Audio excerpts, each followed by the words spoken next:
Дизайн диалога разрабатывают в Минске. Под таким названием стартовал международный фестиваль дизайна. Мастера из Беларуси и Польши собрались для профессиональных дискуссий. Инна Пелевич следила за творческим экспериментом.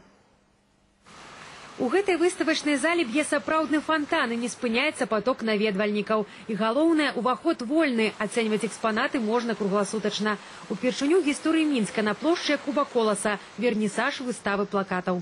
Графічны дизайн на сённяшні момант не просто як некое промысловае мастацтва ці рэкламнае мастацтва. Мы павінны сказаць, што все ж таки плакат і промысловая графіка і графічнае майстэрства, яно цяпер выйшла на такі ўзровень, я б сказала, выяўленчага мастацтва.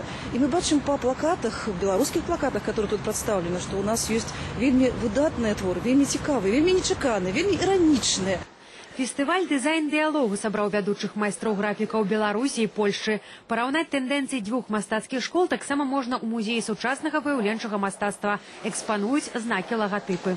Наши мастацкія школы зусім розныя. Заўважыў, што польскія плакаты вельмі абстрактныя, сінтэтычныя, а вось беларускія даслоўныя, каляровыя. Таксама у вас прынята ўжываць элементы фатаграфіі. У праграме фестывалю лекцыі па майстэрстве плаката, піктаграмы, лагатыпа, каліграфіі. Упершыню ў Беларусі прадэманструюць тандэм графікі і музыкі. У нацыянальнай школе прыгажосці дадуць мультымедыйны канцэрт. На падлозе установім вялікі экран. На ім трэба знайсці пэўны графічны элемент. Калі наступаеш на яго, пачынаюцца сапраўдныя забавы. Экран выдае новыя заданні. Гэта разлічана найперш на моладзь.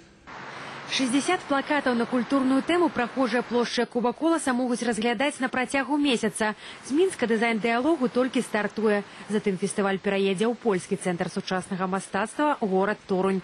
Інна Пелевич, Юрый Никитюк, Дмитрий Гаркуша. Першы канал.